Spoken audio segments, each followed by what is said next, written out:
Reserve bank of India यानी RBI के सोने के खजाने में बड़ा खेल हो गया है। एक बड़ी खबर सामने आई है।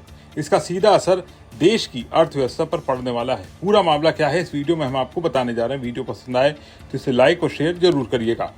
सबसे पहले बात कर लेते हैं देश में अभी सोने की कीमतों के बारे में। सोने की कीमतों में लगातार उतार चढ़ाव देखने को मिल रहा है। 31 जुलाई को मल्टी कमोडिटी एक्सचेंज यानी एमसीएक्स पर 5 अगस्त 2026 की डिलीवरी वाला सोना हल्की तेजी के साथ 1,41,599 रुपए प्रति 10 ग्राम पर बंद हुआ है। आरबीआई के सोने के खजाने में बड़ा इजाफा हुआ है। आंकड़ों के मुताबिक सिर्फ एक हफ्ते में भारत के गोल्ड रिजर्व की वैल्यू 1.3 अरब डॉलर यानी करीब 11,000 करोड़ रुपए बढ़ गई है।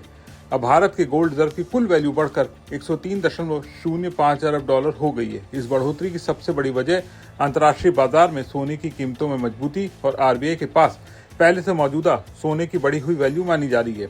यानी भारत का सोना अब पहले से ज्यादा कीमती हो गया है। यही वजह है कि हाल के महीनों में आरबीआई लगातार अपने गोल्ड रिजर्व को मजबूत करने पर भी जोर देता रहा है। दुनिया भर के केंद्रीय बैंक भी सोने को सुरक्षित निवेश मानकर अपने रिजर्व बढ़ा रहे हैं और भारत भी इसी रणनीति पर आगे बढ़ रहा है। अब बात करते हैं कुल विदेशी मुद्रा भंडार की। आरबीआई के मुताबिक एक हफ्ते में भारत का फॉरेक्स रिजर्व 6.1 अरब डॉलर बढ़कर 682.35 अरब डॉलर पर पहुंच गया। इससे पहले वाले हफ्ते में भी इसमें 1.08 अरब डॉलर की बढ़ोतरी हुई थी। यानी लगातार दूसरे सप्ताह भारत का विदेशी मुद्रा भंडार बढ़ा है और ये मई के आखिर के बाद सबसे ऊंचे स्तर पर पहुंच गया है। विदेशी मुद्रा भंडार का सबसे बड़ा हिस्सा होता है फॉरेन करेंसी एसेट यानी एफसीए। इस बार भी इसमें अच्छी खासी बढ़ोतरी हुई है।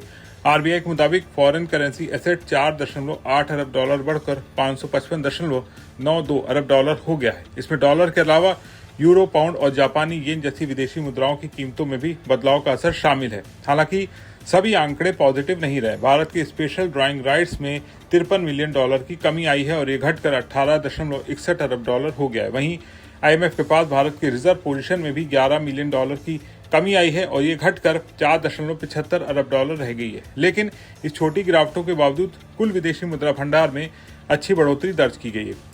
अब सवाल है, कुछ महीने पहले तो विदेशी मुद्रा भंडार घट रहा था, तो अब बढ़ कैसे गया? दरअसल इस साल फरवरी में भारत का विदेशी मुद्रा भंडार 728.49 अरब डॉलर के रिकॉर्ड स्तर पर पहुंच गया था। लेकिन उसके बाद पश्चिम एशिया में तनाव, तेल की ऊंची कीमतें और रुपए पर दबाव की वजह से आरबीआई को कई बार बाजार में डॉलर बेचने पड़े। जब आरबीआई डॉलर बेचता है तो विदेशी मुद्रा भंडार कम हो जाता है। अब वैश्विक हालात कुछ बेहतर हुए हैं, इसलिए विदेशी मुद्रा भंडार फिर से बढ़ने लगा है।